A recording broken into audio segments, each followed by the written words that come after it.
Jack, I've been teaching you about Johnny Quest.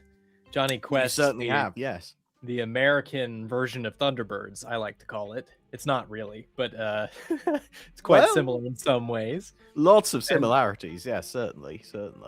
I've decided it's time for your first ever pop quiz. Are you ready for this? Okay, right. Specifically about Johnny Quest, presumably. Yes, You're not just going to ask me random geography questions or something like that. No, what is the capital of Taiwan? No, these are specifically Taipei, isn't it? These are. It is very good. It is Johnny. These are Johnny questions that I have for you. 3 Johnny questions. Are you ready? I mean, that's a whole podcast segment in itself. Great job with that. All right, come on then. Here we go. Johnny question number 1. The first episode of Johnny Quest, Mystery of the Lizard Men. Where is that episode set? What's the main location of that episode? Some water. Mm-hmm. So, it's a sea. Do you remember the name of the sea? No. It starts with a I just watched this episode yesterday for the first time, and I couldn't tell you where it's only the first time. It's only the first time. It's a Sargasso Sea. The Sargasso Sea, of course. It rolls off the tongue. Yes, right, okay. Dr. Quest, as you well know, has a bodyguard named Race. What is Race's last name? Oh, I know this. Last name? Race Bannon. Race Bannon. Well done. Yep. Well done. And your final Johnny question.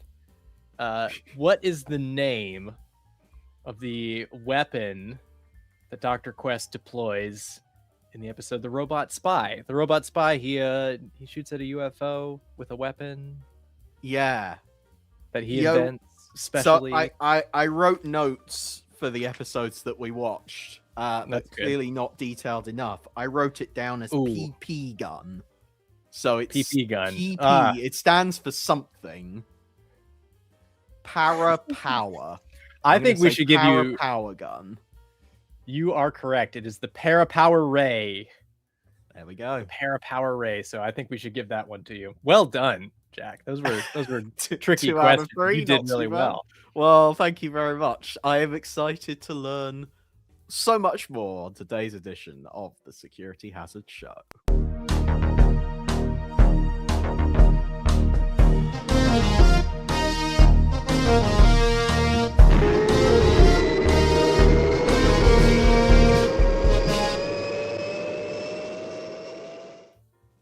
It's the podcast that's permanently occupied by a pair of mysterious lizard men. It's the Security Hazard Show.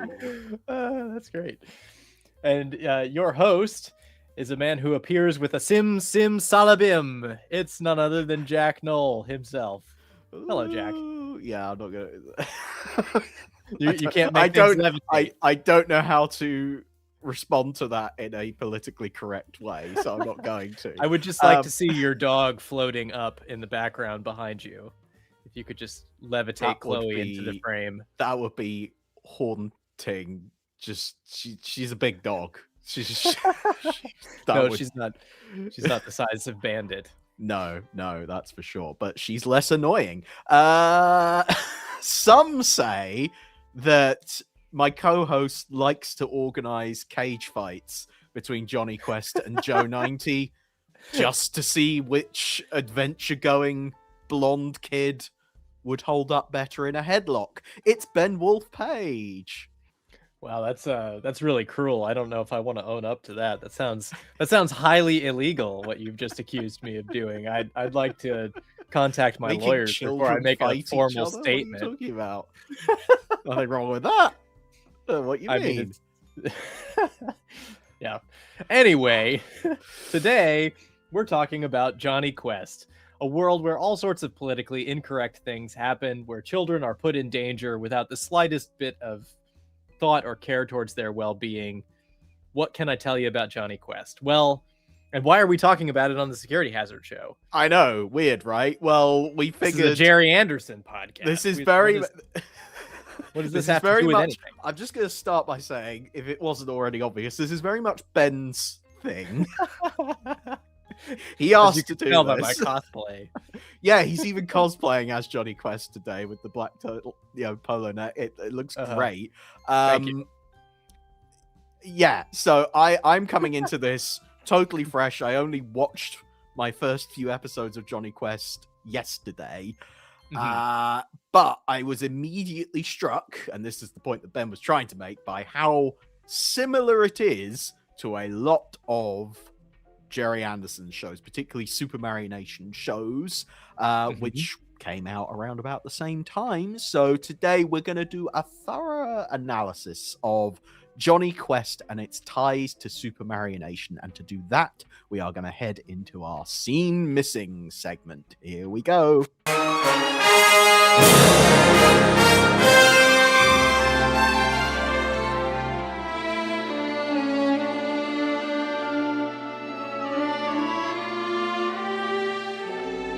Roll the videotape. Johnny Quest. Ben, give me a little introduction here. Who made it? When was it made? Will people have heard of it? What are we talking about here? So Johnny Quest is a half-hour adventure drama, cartoon, animated, 2D traditional animation, made by a company called Hanna-Barbera. You'd know some of their later stuff like Scooby-Doo, and some of their earlier stuff like the Jetsons and the Flintstones. Yeah. Top Cat, or Boss Cat, as it's sometimes known in the UK. Due to some confusion about a brand of cat food. Apparently so. I'll tell you the one that I remember. My strongest connection with Hanna-Barbera probably is my grandmother used to have a VHS tape of Huckleberry Hound. Huckleberry Hound? I used to watch a lot of Huckleberry Hound. That's extraordinary. Yeah. I had no idea. Oh, my darling. Oh, my darling. Oh, my darling Clementine. Yeah, love that. Was beautiful. Yeah. That was beautiful. Well, thank you. We should definitely have a duet on this show of Hanna-Barbera songs, specifically Huckleberry Hound ones. That's the only one I remember, I'm afraid. But... that was sort of his signature tune, so we're doing really good. Good. Yeah. Good. Johnny Quest is totally breaking the mold of all of those. So a little bit of backstory. Hanna and Barbera were two people. Joseph Barbera and William Hanna. They were animators in charge of the animation department at Warner Brothers, or MGM rather, in the golden era of animation, when animation was sort of a big thing. This is like the 30s and the 40s and up until the 50s or thereabouts. They were there making mainly Tom and Jerry. Tom and Jerry was sort of their main thing. So they were competing with the likes of Chuck Jones at Warner Brothers and Walt Disney, making these goofy cartoons that would have opened before the main feature when you went to the cinema. Theatrical cartoons of a really, really high quality, really, really big budget stuff. So they were in charge of all that. And then that world began to shrink.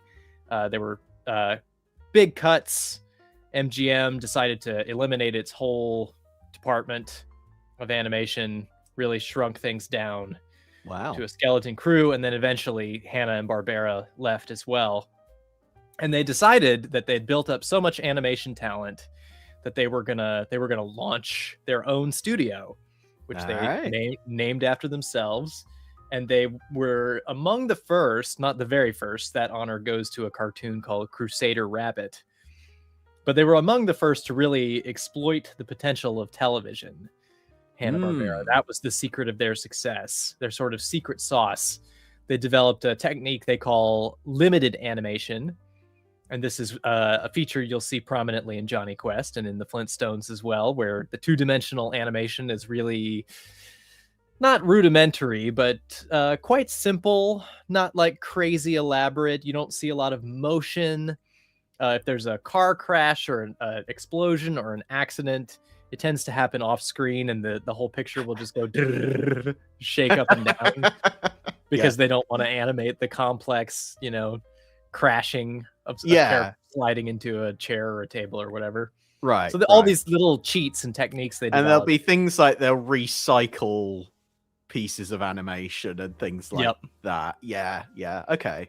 Things like if they do like a character running, they'll flip-flop that over so that they can run back in the other direction, but it's the same animation, just flipped over. I see. Okay. So they were real pioneers of trying to figure out economical ways to do animation so that they could produce enough animation to fill a television schedule. In the early days, there was a lot of doubt about whether or not you could pull off animation for television because animation was very expensive and time consuming. So they were pioneers in cheapening in the cheap and cheerful world of animation. They were hated by people in like the Walt Disney animation department because they were so cheap and cheerful. Right. But they were very successful on television. They did their show, The Flintstones, which is sort of a take on another American sitcom called The Honeymooners, but set in like the caveman era. I'm sure everyone is familiar with The Flintstones. Oh, yes. It was a big deal in America. It hit the primetime jackpot, was a big hit, I believe, on ABC. And after that, they had the Jetsons in prime time. They had Top Cat in prime time. So it was really sort of you wouldn't have things like The Simpsons without that sort of. They were the first ones to try and do that, to try and take a cartoon and put it out there for a general audience, not just like a Saturday morning or like during the children's hour, watch with mother, that kind of thing. In America, they were the first to do that. Right. So, fast forward to about 1963. Gerry and Sylvia Anderson are filming a show called Stingray. You may have heard of. They certainly are. Yes. Well, I do know. Well, they're hard at work on Stingray. Hanna-Barbera are getting this idea that it's like, ooh, what if we did like something a bit more action adventure, a bit more realistic animation, a bit more kind of Terry and the Pirates, old school adventure stories, Jack Armstrong. And they looked up the rights to the character of Jack Armstrong, who's a sort of American hero of he was a boy hero like Tom Swift. I'm struggling to think of a British example, but he had adventures sort of like Biggles. Right. If you can imagine. Dan Dare type of thing, maybe? Not Dan Dare. Usually, it's not set in the future, sort of the present day. But, but with lots of high technology, so fast cars and the latest airplanes and gadgets and gizmos, sort of proto espionage, genre stuff. Yeah. So Jack Armstrong had been a radio show, and Hanna-Barbera was like, "We'll license this." And they couldn't get the license, so they hired a comic book artist named Doug Wildey. Doug basically overnight came up with the concept for Jonny Quest. Jonny Quest is the story of a boy. His father is a scientist, a widower scientist, lives on a private island, and he has a laboratory there. He invents all sorts of crazy stuff, and he also goes on adventures around the world with Johnny, and they run into villains. They solve problems and mysteries. They do missions for the government sometimes when needed. They'll just go in and solve a crisis because Dr. Quest is just so smart and so clever. Because their lifestyle is very dangerous and jet setting, they have to have their own private plane. They have to have a bodyguard, Race Bannon, who we mentioned in the cold open there. So Race Bannon is Dr. Quest and Johnny's bodyguard. And along the way, they pick up a sidekick named Haji. And Haji is a boy from India who sort of joins their team in an episode called Calcutta Adventure. And then they also have a little dog named Bandit, who's the comedic relief. We say in inverted commas, comedic relief, because he's a bit of a little pill, is Bandit. Yeah. He's a handful. Yeah, he certainly is. You have these colorful characters. You have some wild and crazy episodes that you would never see in an Anderson show in a million years. They find a petrodactyl in a sort of like Lost World environment. They find a tribe of pygmies. What else?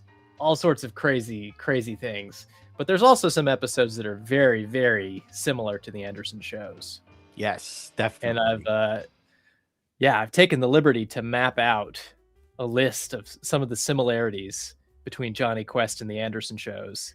Right. So you get a sense of how close these are in terms of their tone and style. Definitely. Well, before you even get into that list, I should just say, like, my first experience watching this yesterday was I was immediately struck by the similarities in tone and storytelling and equipment, the design.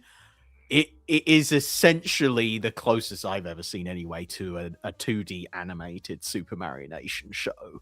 It really does blend a lot of elements together that you would definitely recognize from things like Thunderbirds. I would say Supercar is probably the biggest kind of I'd say influence. I don't actually know if Hanna-Barbera were directly influenced by Supermarionation, but as you say, those were just the sorts of stories that were being told at the time. So it's not surprising that there were kind of similarities there. But also, so yeah, a little bit of Supercar, a little bit of Joe 90, definitely. Yeah, all sorts of stuff. So I would just say that was my immediate first impression, was just like, oh yeah, this is why we're talking about this on the Security Hazard show. It just seems so direct. It's surprising to me that it's not talked about more in Supermarionation. So yeah, similarities are so very prevalent. Give us a few examples. It's always surprised me how little Supermarionation is talked about in Johnny Quest circles, right? Because they air sometimes on MeTV in the US around the same time. Like on Saturday mornings, they'll do an animation block. Okay. So in reruns in America, at least, Johnny Quest and Thunderbirds and the other Supermarionation shows seem to go together quite naturally. Right. And yeah, I'm not sure why there's sort of a divide. I think it's probably to do with some prejudices that people have about the limitations of the two mediums. Sure. Yeah, so, I can appreciate that. Yeah. When I first showed you some clips, your sort of immediate reaction was like, oh, well, there's certain things that the puppets can do that these animated characters can't, right? Because it's limited animation, so that it's not like they can do anything. Right. Exactly. But then I remember growing up, I had an uncle who he started watching Supercar when that was on the air on his local station. Yeah. And he was like, Supercar was great, but only their mouths moved. That was his memory of it, was like the mouths were the only thing that moved, right? Which is not accurate, but that's the way that he saw it at the time. Yeah, he remembered it after the fact. Yeah. But then Johnny Quest came along and everything moved and it seemed much more exciting. So he had sort of a reverse prejudice. Interesting. He was like, it feels like more motion in Johnny Quest. So I think there's sort of that, like, you know, it depends on if you think of it, how you think of it. If you think of it as like a silly cartoon, or if you think of it as like a silly puppet show, right? There can be these sort of like attitudes that affect the fan bases. Yeah. No, that makes sense. But there are a lot of similarities. So what are just some of those, Ben? Here's my list. In Johnny Quest, a father with a slightly annoying blonde son goes on adventures all over the world with high-tech vehicles. Yeah. Of course, in Thunderbirds, you have a father with a slightly annoying blonde son who sends his kids on adventures all over the world with high-tech vehicles. Yep. In Johnny Quest, you've got a small voice cast creating a whole world of characters. In Supermarionation, you've got a small voice cast creating a whole world of mainly male characters in both of those. Yeah, that's true. Yes, that's another good point. Yes, very male dominated, isn't it? Yeah. In Johnny Quest, a young boy can fly an aircraft, fire advanced weapons, go on adventures fighting crime and injustice, and nobody bats an eye. Right. In Joe 90, a young boy can fly aircraft, fire advanced weapons, and go on adventures fighting crime. No one seems to mind. Nobody does. No, that's true. Right. Okay. more, man. Give us more. In Johnny Quest, there are some decidedly negative Asian stereotypes and a bald Asian bad guy, a recurring villain who's bald Asian, Yeah. and some generic evil Asian governments, a la the Eastern Alliance. These are also, but there are also some friendly Asian sidekicks and a sort of general fascination with the Far East. Yes. Meanwhile, over in Thunderbirds, you have some decidedly negative Asian stereotypes and a bald recurring Asian villain, bad guy, plus some generic evil Asian governments. Yes. And there are also some friendly Asian sidekicks and a fascination with the Far East. In Supermarionation, you have goofy animal sidekicks like a monkey, a lazoon, or a seal causing havoc and getting into the kind of trouble that just tends to push the plot forward a little bit. Okay. Yep. In Johnny Quest, you have a goofy animal sidekick dog that causes havoc and gets into a little bit of trouble in just the right sort of way that seems to drive the plot forward a little bit. Right. Any more? A couple more. After years of making shows for kids' time slots, like Yogi Bear and Huckleberry Hound, as we already mentioned. Yeah. This company, Hanna-Barbera, decides to try their hand at making a big budget, approximately $60,000 per episode, family show for primetime audience. So for a wider general audience. Mm-hmm. Although the show itself is a lasting success that goes on to be rerun and syndicated like crazy, it fails to justify its big production cost at the time and is canceled. Right. I see. Meanwhile, across the pond, after many years of making shows for kids' time slots like Fireball XL5 and so on and so forth, right, this company decides to try their hand at making a big budget, roughly $60,000 per episode, of a family show for a primetime wider audience. And it's a lasting success, but due to its failure at the time to justify its big production costs, it is canceled. That would be Thunderbirds you're referring to. Of course. That would be Thunderbirds that I'm referring to. Yeah. Very the Quest family live on a paradise. This is the last one, I promise. All right. I mean, it's not because there are more, but yeah, go ahead.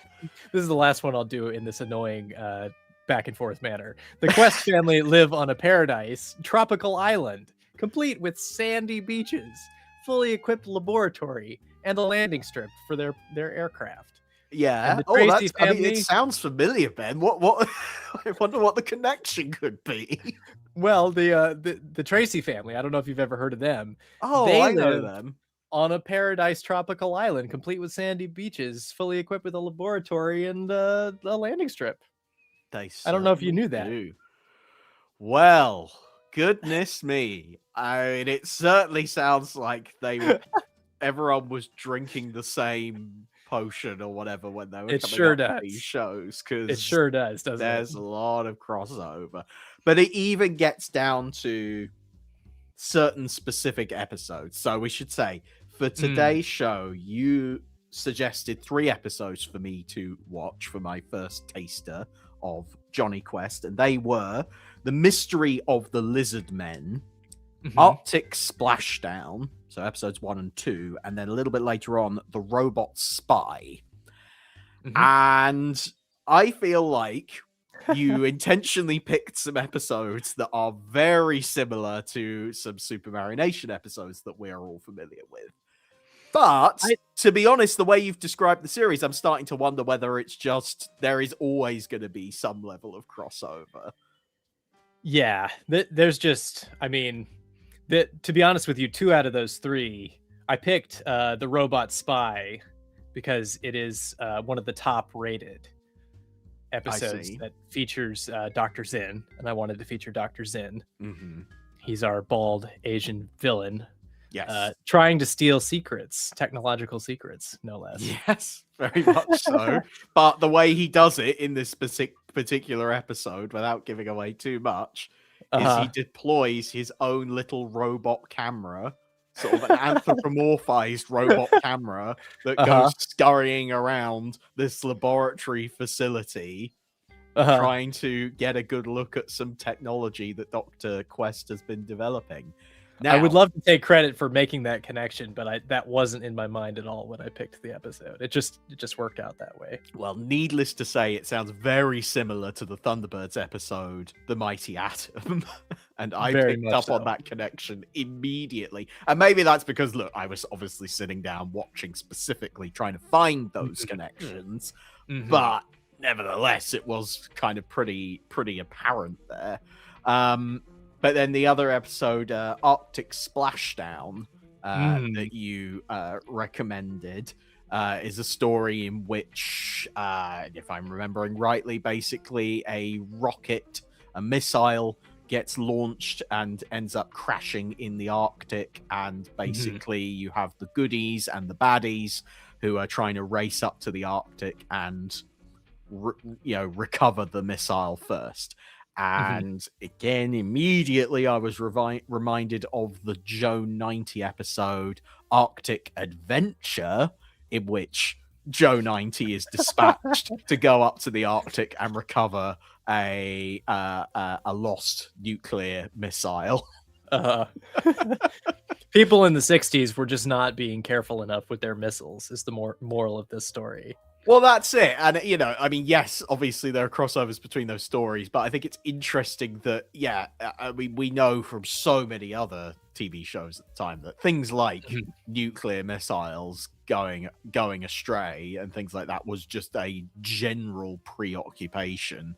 There's just an overall slight trepidation about nuclear armament and things like that. So it's no wonder that a show like Jonny Quest would choose to, spin a yarn all about that, and that a show like Joe 90 or any of the other Supermarionation shows would choose to base an adventure on that as well. So it's less, you can't directly say, oh, well, one was clearly copying the other. Because there were so many other, beyond Jonny Quest and Supermarionation, there were so many other shows and films doing the same type of thing, all doing the same sort of thing. It's just what was in the water at the time.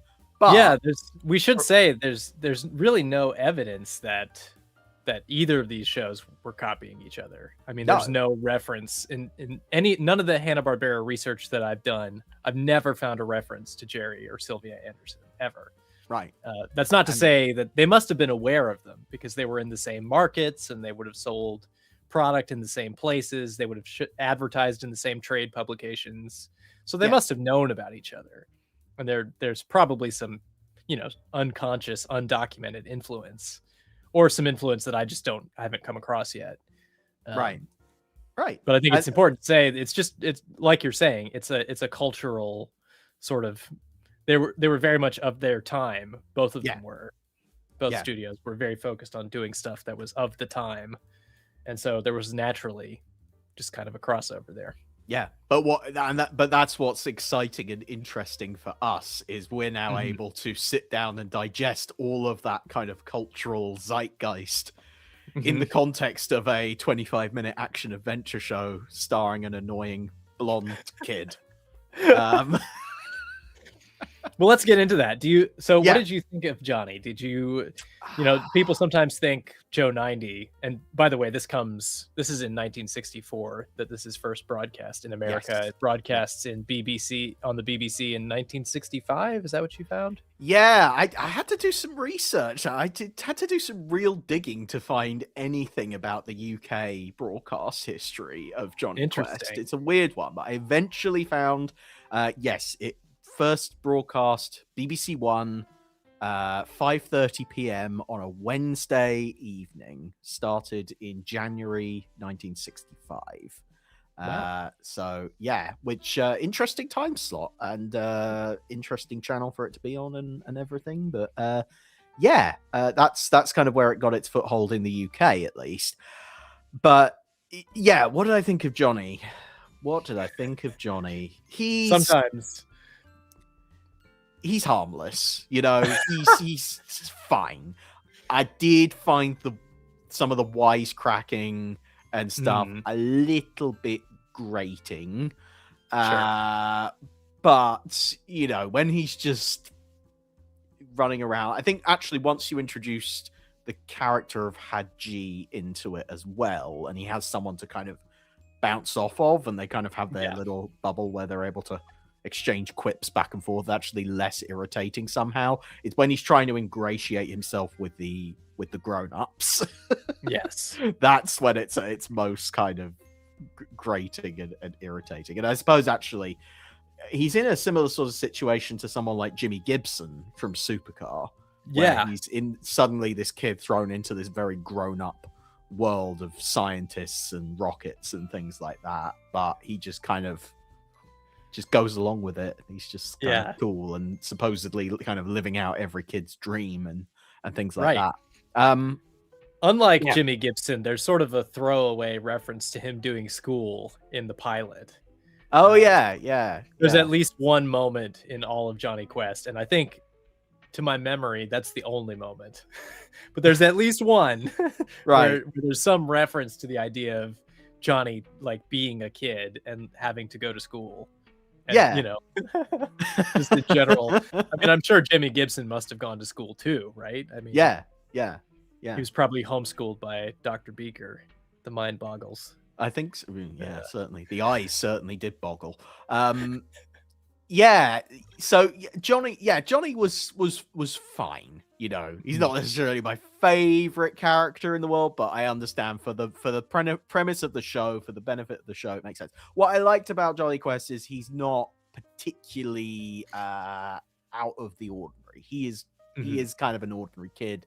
He reacts to things in a fairly ordinary kid way. He just has a lot of confidence, which I just attribute to, honestly, the fact that this is a more American show. It just gives me that vibe of a kid being a little bit more outgoing. Certainly in the 60s, I feel like that was the impression of what American kids were like. They're just more outgoing and confident and up for anything. So it's interesting because it's in Thunderbirds, you sort of have this world that's like a picture of what Americans are like from kind of a British perspective. So they're sort of shooting for, in the Supermarionation shows, especially the earlier ones, what Johnny Quest is. Yes, exactly. And Johnny Quest just kind of is that naturally.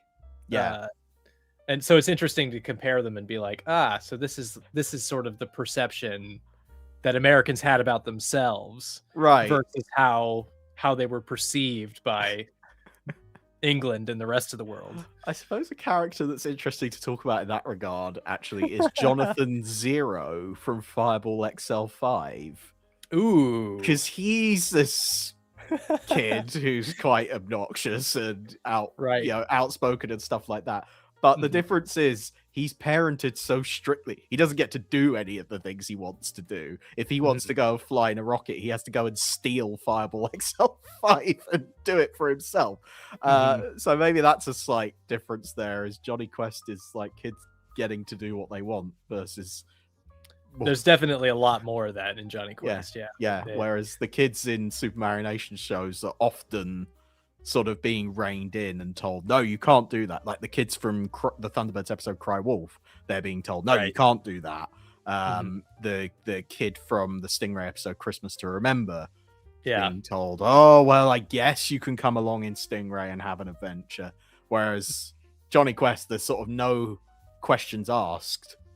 Yeah, of course you could come and join in, and of course you can go and hunt down the bad guys and survey the ship and stuff like that. He's just there, and he's able to hold his own. And they've sort of substituted the problem by giving him judo training and stuff like that. That's referenced in the show. They're like, "Yep, you are going to encounter some bad guys, so we're just going to make sure you're ready for it." Yeah, exactly. Yeah, I think that's fair enough. Where does Joe 90 fit into that kind of spectrum for you then? Because he of course does all sorts of crazy things just like Johnny.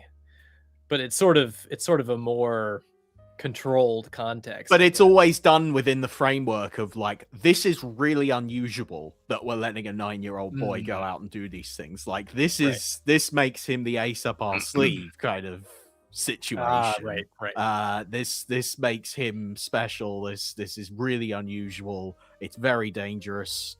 His father, Professor McLean, is constantly worrying about Joe's safety, despite the fact he lets him go and work for WIN in the first place. But he there is very much a constant awareness of like, kids don't normally behave like this. Whereas kids aren't supposed to go into dangerous situations. Whereas Jonny Quest is straight in there, and he's allowed to bring his mate along as well, Haji. He's allowed to be there as well.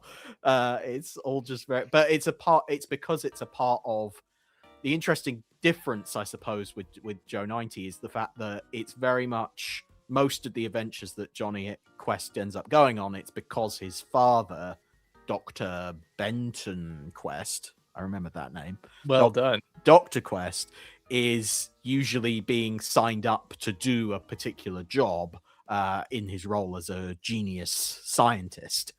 And Jonny just sort of comes along with him for the ride and ends up getting into some scraps as a result. So, whereas in Joe 90, it's kind of the other way around, where it's like Joe 90 is sent on the mission and Mac is usually there to support his son. Sometimes, sitting by the radio with a cup of tea, waiting for a report from 9-year-old Joe to call back in saying, I've successfully assassinated this criminal or whatever he was doing that week. Exactly. Yeah. So there are as I say, there are similar notes, but they're twisted ever so slightly and put through a slightly different lens, so you end up with a different result, a different kind of storytelling. It means that that's right. Yeah. It means that you can have things like Jonny, cracking jokes all the time, despite being in perilous situations and stuff. It's just kind of what he does, and you as a viewer just kind of get swept up in it and accept it for what it is. So so are you saying you find the premise a little bit more, do you think the premise is a little bit more realistic than something like Joe 90, in the sense that there's grown-ups that are there with him and it's sort of I think it always feels like in Jonny Quest, at least in the 3 episodes that I have seen anyway, the adventure is always instigated by the grown-ups having to go out and do a job, and Jonny just happens to be there and is allowed access to all of this stuff. Whereas in the Supermarionation shows, it's always treated as quite unusual to have the kids knocking around. And they have to make special exceptions for the kids to be allowed to actually join in on the adventures. Even in Supercar, it's kind of talked about. They specifically kind of reference on screen in Supercar how Jimmy can't actually do very much. He's not actually that helpful. I think they specifically say, like, there's an episode where he has to help out with pre-flight checks or just general checks on Supercar.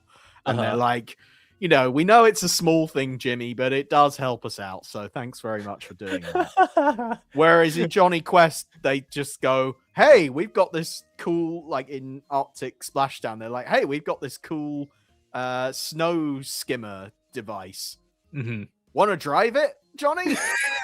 Go ahead. Have a go.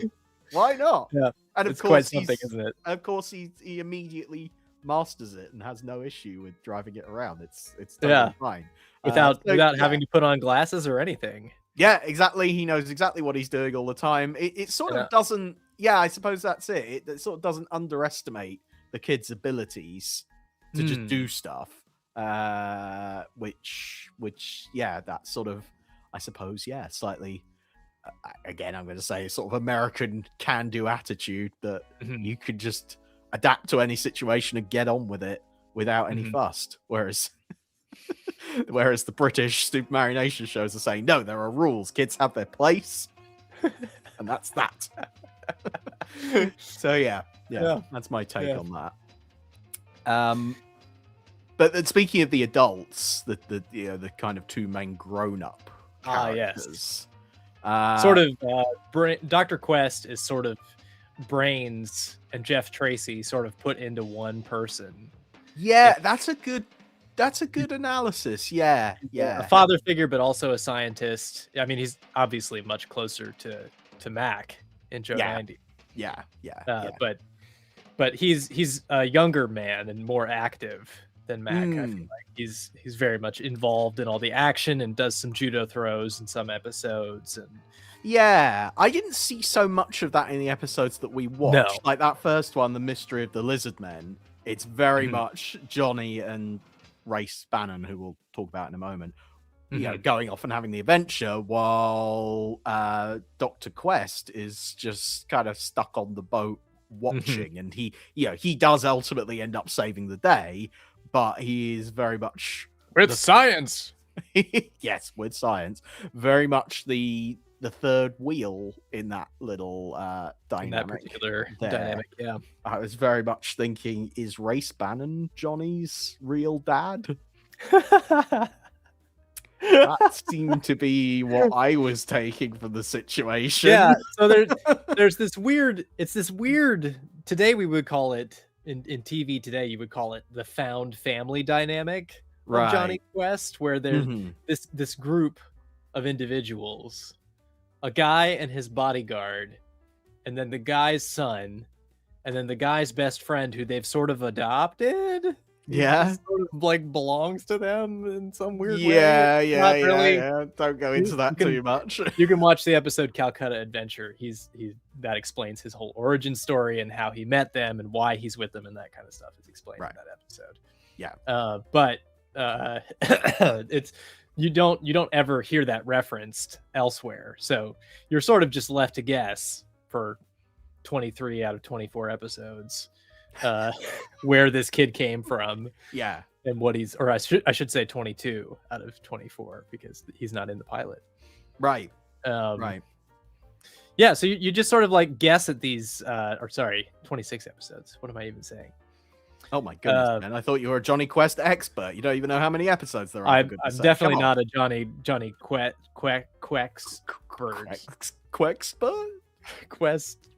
Do you want to have another run at that? No thanks. I'll just keep moving. Okay, all right, keep moving. Anyway, yeah. But yes, the found family. There's a weird dynamic with all of them, and people have speculated a lot over the years. Like you've just done, like, is Race Johnny's dad, or like are Race and Dr. Quest like a pair of gay lovers? Like, what's their relationship about? Are they just like best friends? Are they? So you don't really get a sense. It's so vague, and there's so much action in the show. You don't really get a sense of, does Race go home ever, and does he have a wife and kids, or like what? You don't know. And so fans have speculated for years about what their relationships are like outside of the show. Yeah, the sort of action beyond the action, as it were. Although Race does have a girlfriend who turns up.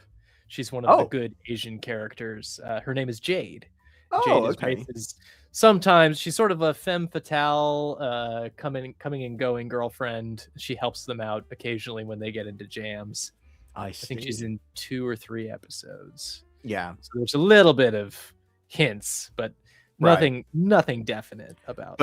But Race Bannon's job is he is Johnny's bodyguard, and I liked in that pilot episode how they very briefly give you a bit of backstory, a little bit of exposition when they're first introducing the Quest family and things like that, and they talk about how Johnny's mother. Let me see if I remember this correctly. Johnny's mother died. Which is familiar to a lot of Anderson viewers, I'm sure. Johnny's mother has died, or she was killed, possibly. I don't know. But anyway, they're sort of like, well, Johnny's mother isn't around, and Dr. Quest, his father, is busy doing high-profile, very important work. And it's very important, therefore, that this kid, Johnny, is protected, because if Johnny gets killed, that's somehow gonna weaken Dr. Quest and make him less useful to the US government to do. Yes, he would work just for the crack up kids. and fall to pieces, and that wouldn't be good for national security. Right, and so they decide the way to protect Johnny is not to give him an ordinary life somewhere, but instead to send him, or to have him come along on all these adventures. So Well, long he's as he with his has, father, isn't he? so long as he has the bodyguard in race, and so long as he's with his dad, and all of that sort of stuff. So that's the sort of backstory that's very, I think, very elegantly explained away quite quickly, much better than I just explained it in the first episode. And that's all you really need. You don't need anything more complex than that. And I was thinking about it, and I was like, heck, this is more than what you get in Thunderbirds. In Thunderbirds, the boy's mother is never mentioned at all in the series itself. Not in the series itself, no. Right. So, I was like, oh wow, I'm dining well on backstory. It's a feast compared to what we're used to. Yeah. Exactly. Yeah. So I thought that was very neat. Yeah. About Race Bannon. Mm. What do we make of Race? He's sort of one of the things I love about Johnny Quest is it has such a great, simple visual design aesthetic. So Johnny Quest always wears the black turtleneck with the blue trousers, and he has the bright blonde hair. And that's the way that Johnny Quest always looks. It's so simple and straightforward. Yeah. And likewise, Race Bannon has these red shirts. Yes. that sort of like button on off to the side a little bit. Yeah, sort of like a very modern. Shirt. Very modern. Yeah. And then very stark white hair. Very white hair, which I was watching that first episode and thinking, and maybe this is why Haji gets introduced, I don't know, but I was very much watching it thinking, if Race Bannon were a younger character who could sort of, I'm sort of talking like in their 20s or 30s, maybe that dynamic would work a little bit better, where he was sort of like an older brother type of character towards Johnny, in the way that he, protects and looks after him, but also teaches him judo and takes him on fun adventures and things like that. It is a little bit odd how Race Bannon, who seems to come across as this older guy with the white hair and everything, is the one leading Johnny into danger. And generally, he has this sort of slightly, I don't know, he's like a grown-up kid. He's like an overgrown kid in a way, Race. He doesn't necessarily, I sort of trust him to look after Johnny and everything, but he's very sort of gung-ho and like, yeah, let's go and have a fun time. Let's ignore all the safety concerns and just kind of, let's do it. But a mood that I would typically associate with a younger character. Definitely. So that's how that. Yeah, I think he's meant to be in his 30s or 40s with prematurely gray hair. I think that's just like a character trait. That he has prematurely gray hair.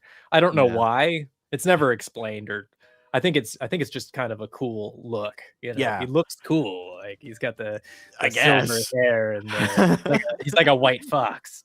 I mean, he's very athletic, obviously. Yeah. He's swinging on ropes and things. But you're right about him being sort of the big kid. There's an episode called "A Small Matter of Pygmies," where their aircraft. That's an interesting title. I'll let you get through your A Small Matter of Pygmies. A Small Matter of Pygmies. The three of them, Race, Haji, and Johnny, crash land in the jungle. Right. And Dr. Quest, is shown off screen trying to get back to them, trying to find them. But while they're in the jungle, they have an adventure together. And there's an episode where he disguises himself by dyeing himself purple with some berries. Wow, that must have taken a while. To try and convince someone that he was a deity or something. Anyway, he mashes up a bunch of purple berries and takes a bath in it, and then gets stained purple for several weeks. So there's all sorts of hijinks with Race Bannon. Okay. He's definitely one of the guys. Yeah, for sure. Because I was watching him sort of, because of the grey hair and stuff like that. I was thinking, Sam Loover from Joe 90. That seems to be the closest parallel I could think of. But then when he started talking and just his general, as I say, his more kid-like attitude to things, I was like, oh no, this isn't quite Sam Loover. Sam Loover's a more straight-laced, mature adult in maybe this situation. Well, how old do you think Sam Loover is in your mind?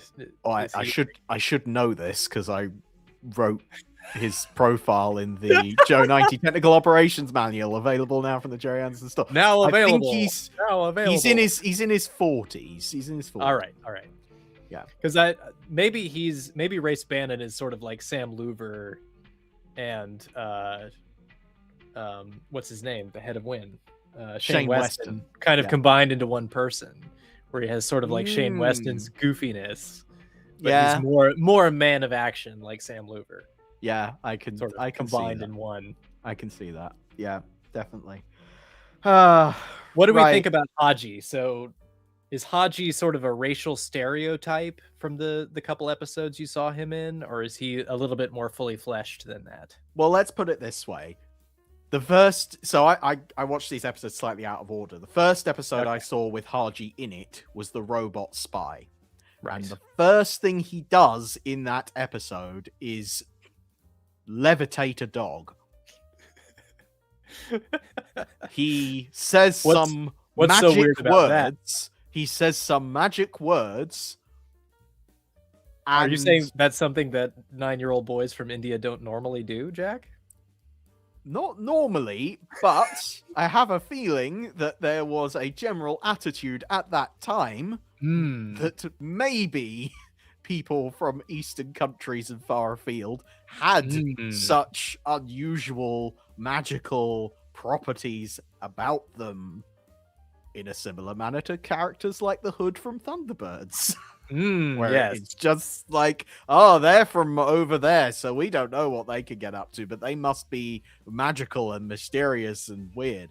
Yes. But what I found odd about that, and maybe that's because I was just coming to this episode totally fresh with no prior knowledge, but I was just like, wow, everyone's really accepting that this kid can just levitate stuff and has magical powers.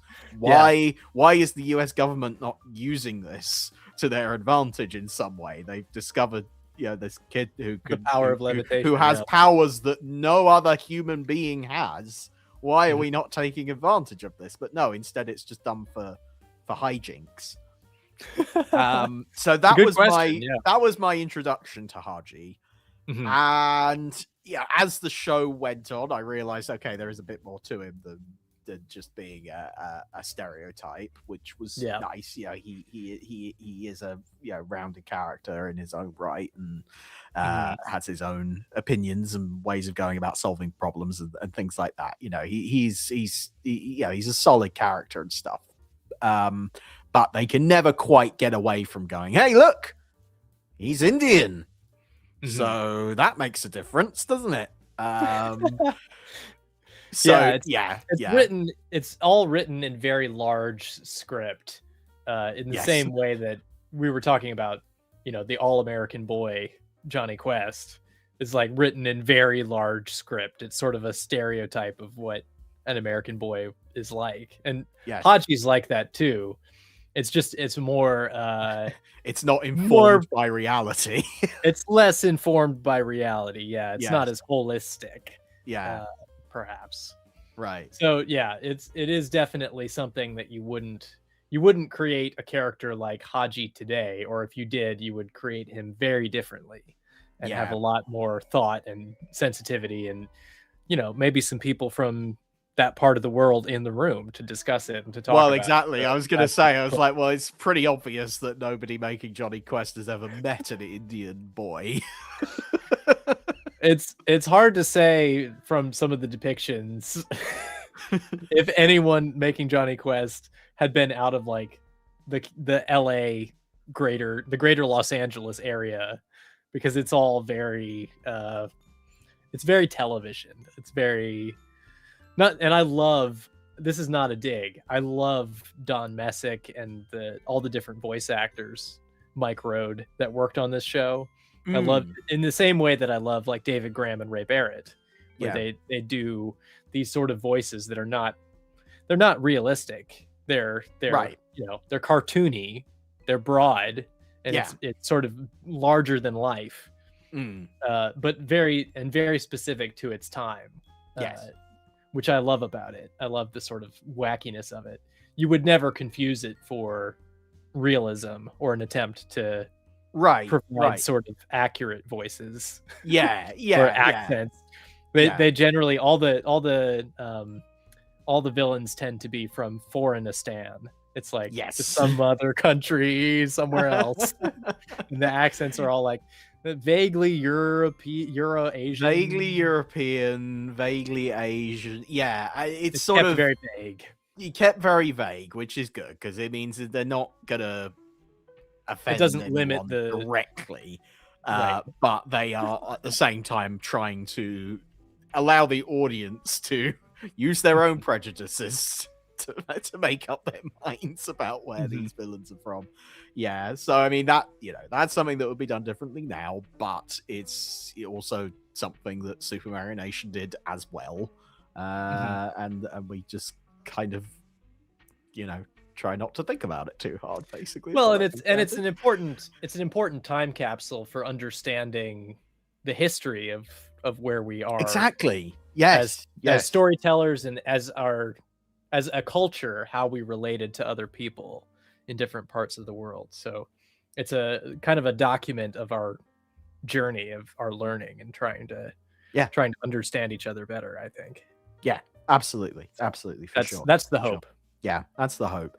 One thing I will never tolerate or accept, though, is irritating little yappy dogs. Yeah, so when I showed this show to my date, wow, I had forgotten just how annoying the little dog is, and as a result, it's difficult to watch Johnny Quest in our household now because of the little yippy dog. It's just too annoying. Yeah, it was really annoying. Unfortunately, Bandit we're talking about here. Yeah, I was fully on board. Seen it in Anderson's shows. I like Mitch the Monkey.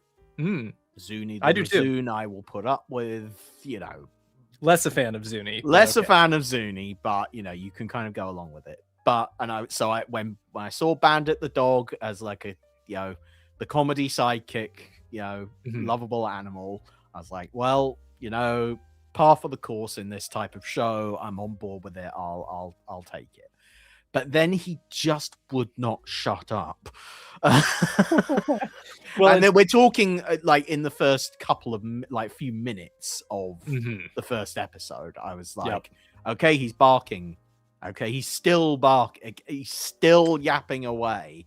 A huge part of the problem is that it's basically one sound effect that's just played over and over again.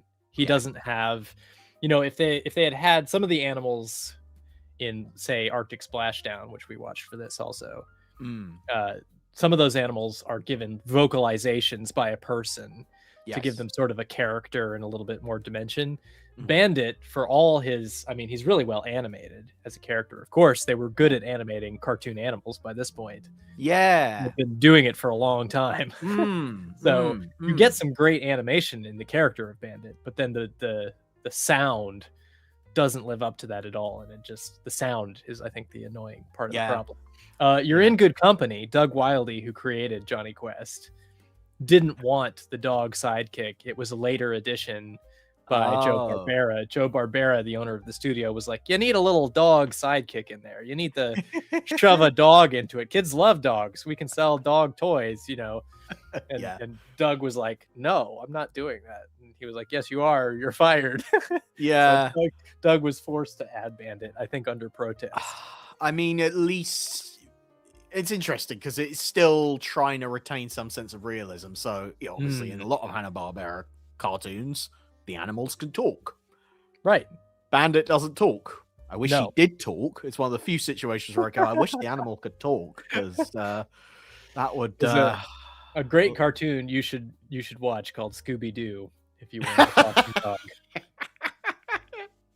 Yeah. But... yeah, so Bandit is slightly out of place because everything else they've sort of tried to make very realistic, and the character designs are, compared to a lot of Hanna-Barbera stuff, very, very, very realistic. But Bandit is much more your typical cartoon dog. The only disadvantage is that he can't talk, but you wish he could talk because at least he would be less annoying that way. Yeah. But yeah, they get into the dog gets into all sorts of stuff, and he's mistreated a lot as well. Yes. In fact, that's a common theme I noticed across the episodes we watched, is the animals aren't treated with a lot of respect. Yeah, there's not a lot of thrown around and levitated against his will and all this sort of stuff. In Arctic Splashdown, they encounter, is it a walrus? And they try to run it over with their tractor to get it out of the way. All right. It's really funny because Dr. Quest, or whoever's driving, it might be Race, goes, oh, I can't go around it.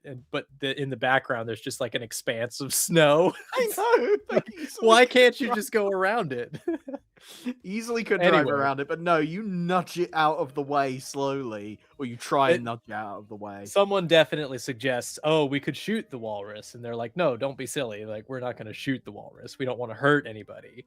Yeah, like, that's true. Later in that same episode, Johnny finds like a baby seal or something. He's like, hey, little fellow, we're not going to hurt you. You know, I'm not going to hurt you. Yeah. So there's always this kind of like intention of being kind to animals, but not in the same way that not in we would think about it today. Because what does he end up doing with that baby seal? He ends up chucking it around, doesn't he? I think he does chuck it around a little bit. Yeah. Just a little.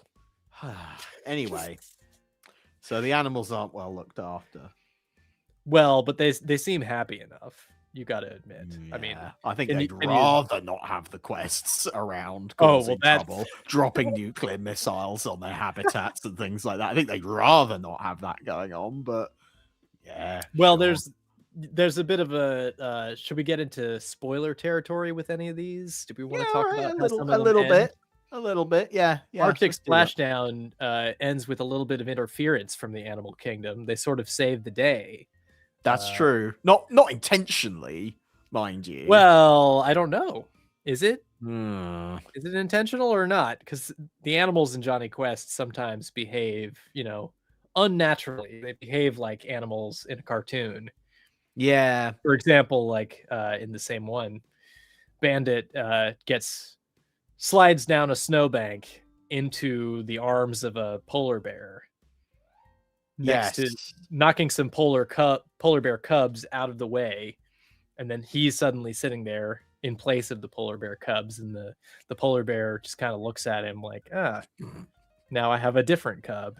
And Bandit, of course, panics and runs away. But so the animals don't behave in a sort of a natural way. They're not depicted really as wild animals. More like friends or foes. Of a sort of like lower level of intelligence and sentience. Yes. Okay. I suppose so. So at the end of Arctic Splashdown, a whale comes in and saves Dr. Quest.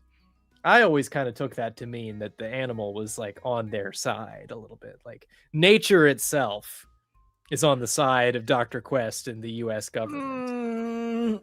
No, I didn't interpret it that way at all. Jack Because rejects what this happens is what actually happens is the whale comes along and happens to destroy the bridge that Dr. Quest is walking across at the time to try and escape the missile that's about to explode.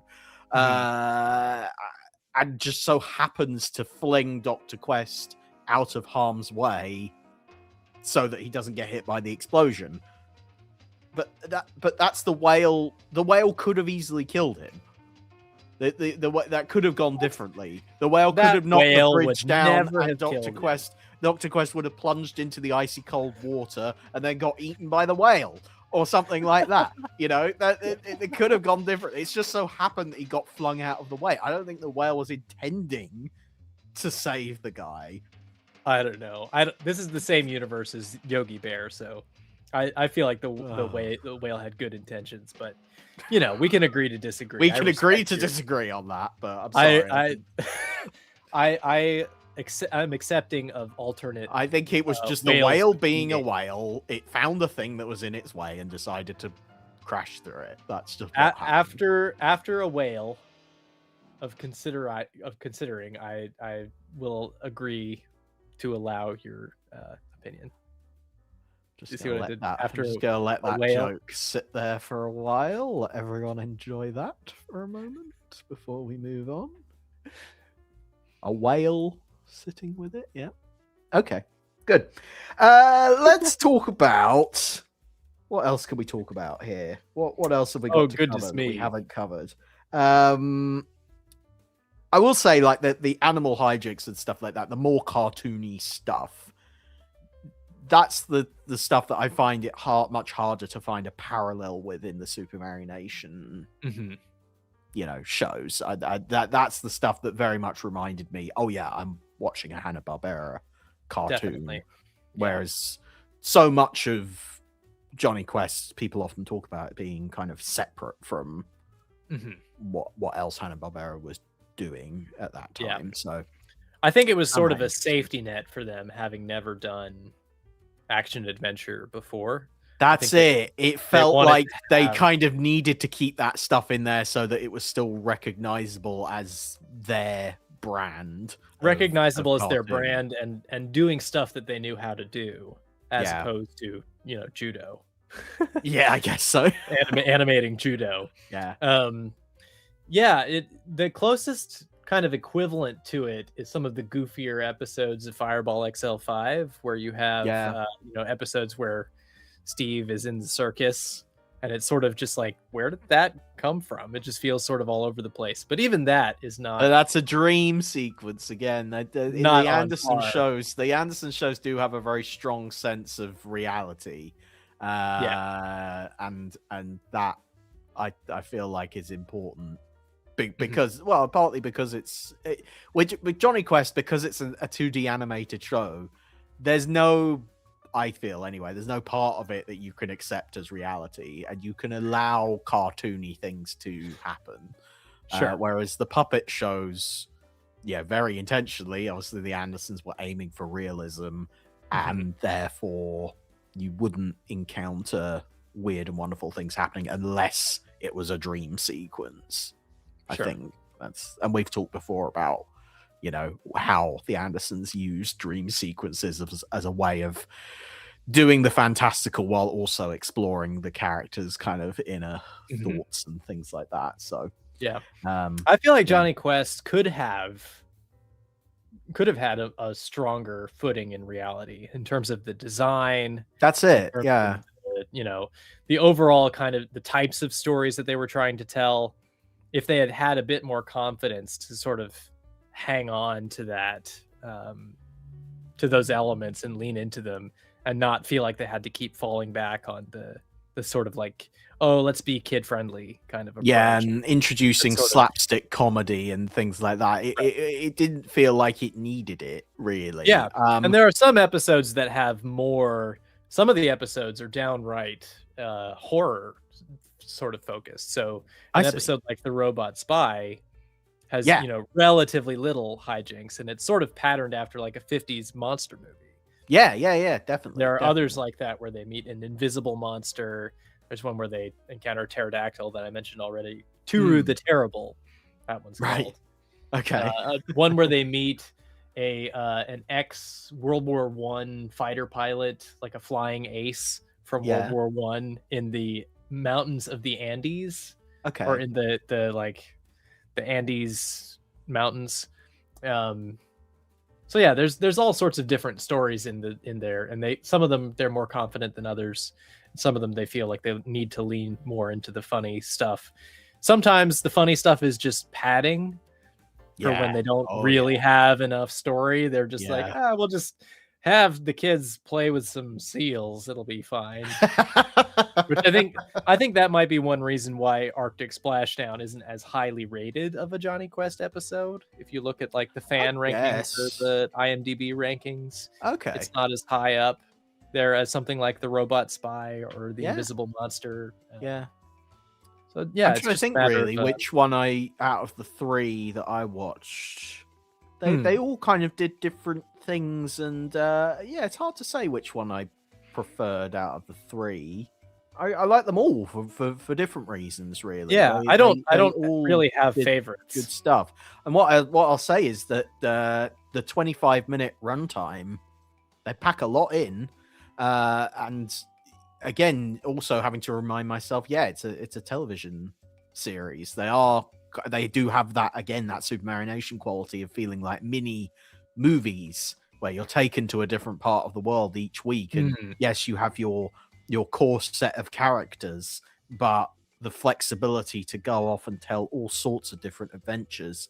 That's it. Yeah, it fits very well.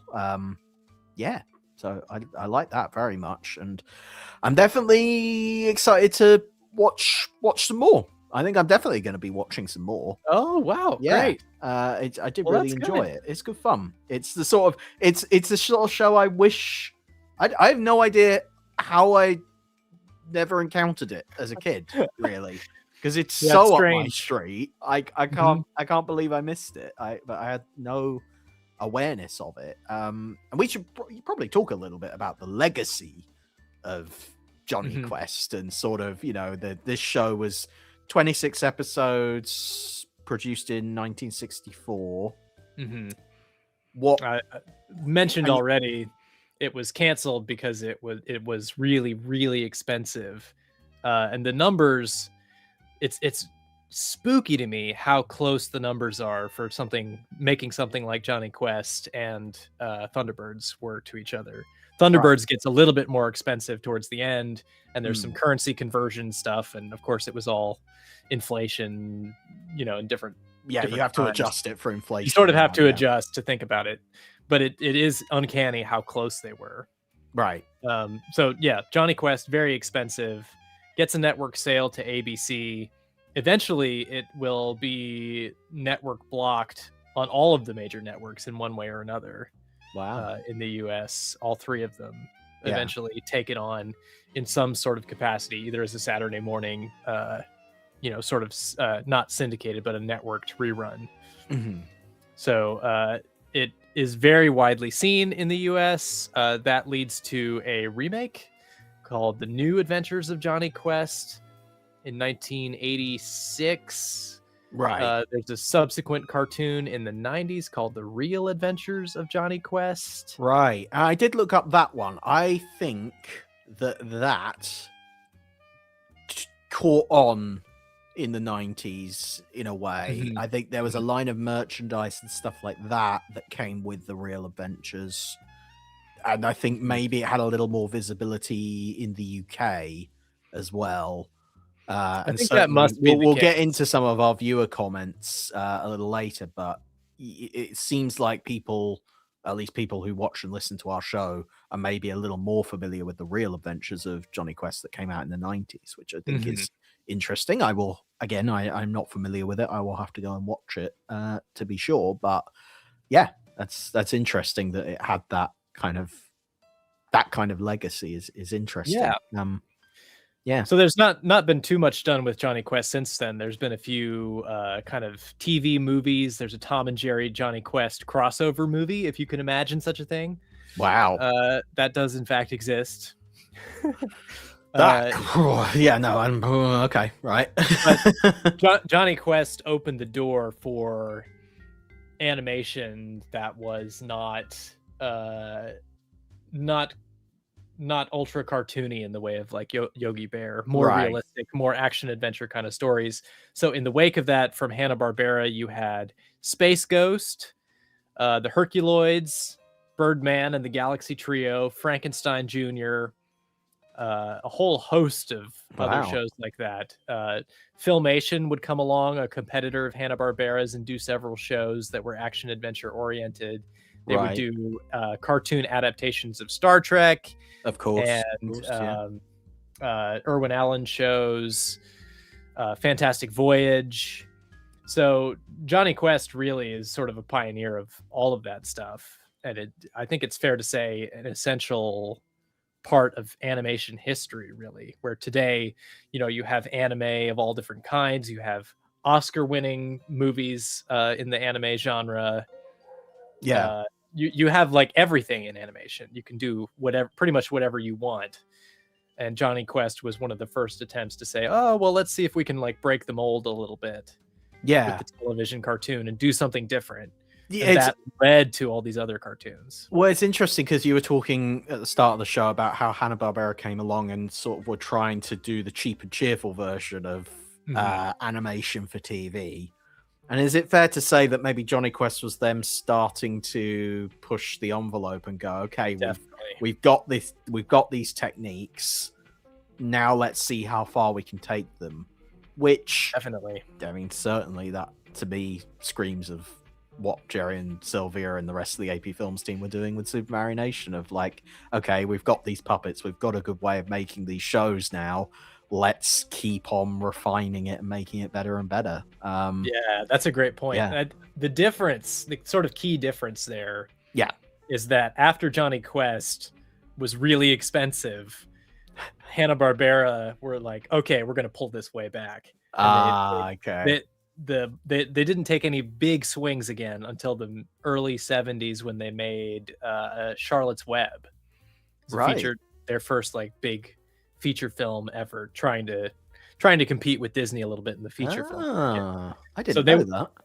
That's interesting. It would take them a long time to sort of find their feet again. Whereas Gerry and Sylvia after Thunderbirds were like, well, what if we did a show where we killed the main character? There was no sense of like, let's pull back, let's play it safe.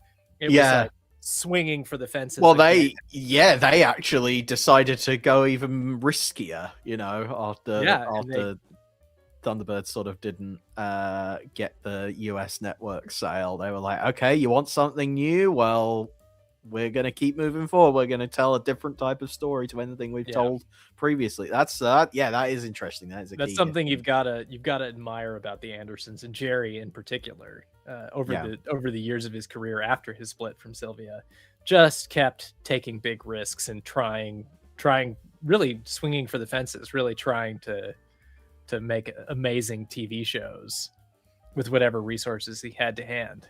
Yeah, absolutely. That's it. Well, how about we have a listen to some of our viewer comments? So I basically put the question out on social media early this week, Gee, I hope some of you have heard of Johnny Quest. Well, this was the interesting thing. I put it out to sort of be like, let us know your thoughts on Johnny Quest. And we had a couple of people. So Ian Dealey said Johnny Quest is definitely the Hanna-Barbera equivalent of Joe 90. However, the only difference here is that he doesn't need glasses to go out on missions, which kind of ties back to what we were saying before. Of Johnny Quest was just innately capable of going on all sorts of adventures and not being bothered by it. Just natural boy genius. Yeah, exactly. Adam Luff says, I haven't seen Johnny Quest in decades, but I thought it was okay. Nothing more, nothing less. However, I enjoyed the real adventures of Johnny Quest from the mid-90s with its epic opening credits. Plus, villains like Ezekiel Rage and Jeremiah Surd were much more interesting than the one-dimensional Dr. Zinn. Yes, definitely more rich, complex storytelling in the 90s. Interesting.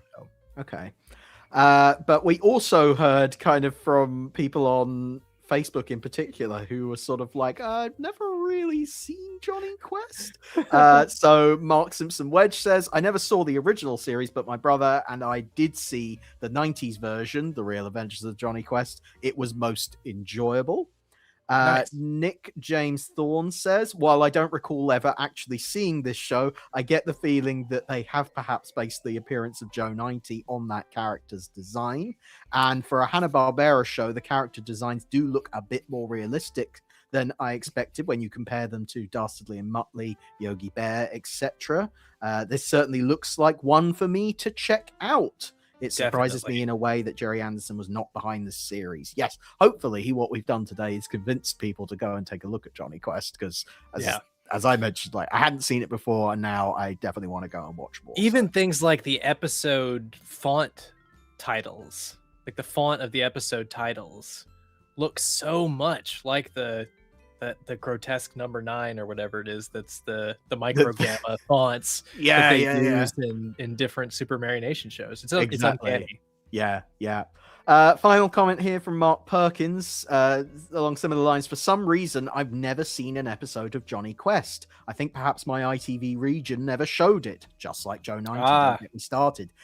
Well, this is what encouraged me to go and take a look and figure out where was it broadcast in the UK, because I couldn't find anything. So yes, it was on the BBC. So if you were looking to your local ITV franchise for Johnny Quest, then you were looking in the wrong place. That's the answer to that. Sorry, Mark goes on to say, I'd never heard of a Gerry Anderson theme connection. So when I've heard your show, if you make a persuasive enough case, I might give it a try.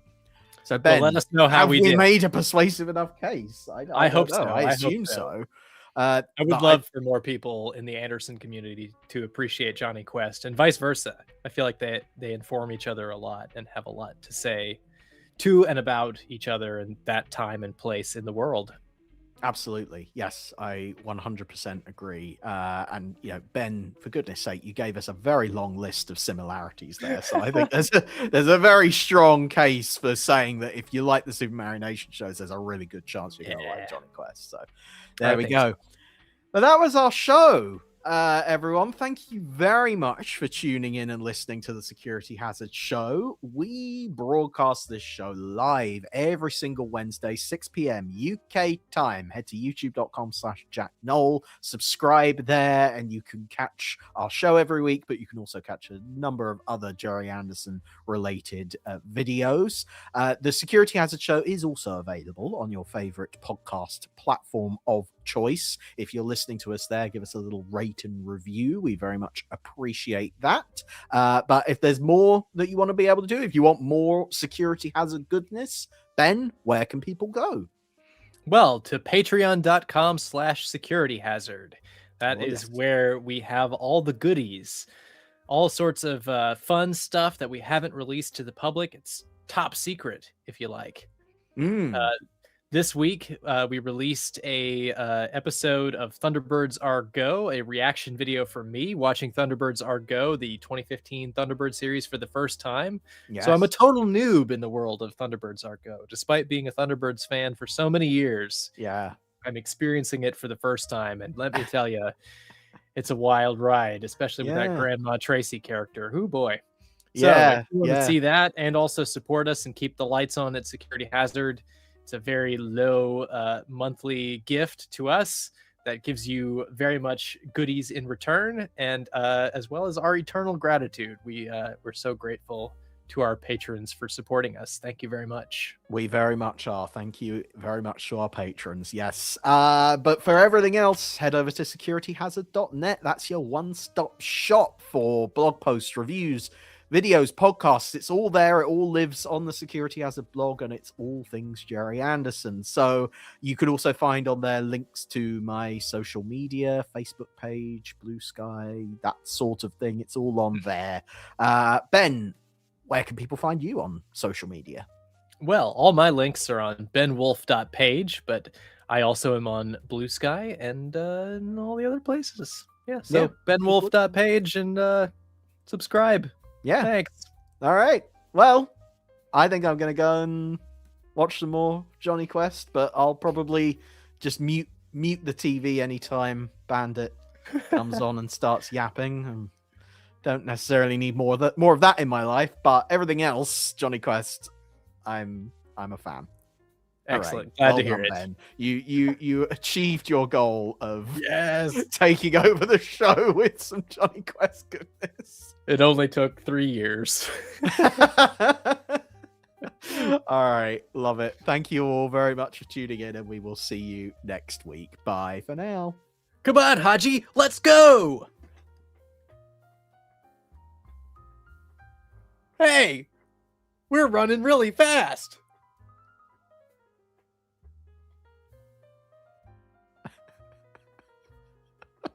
All right. You keep running. See you next week. Bye.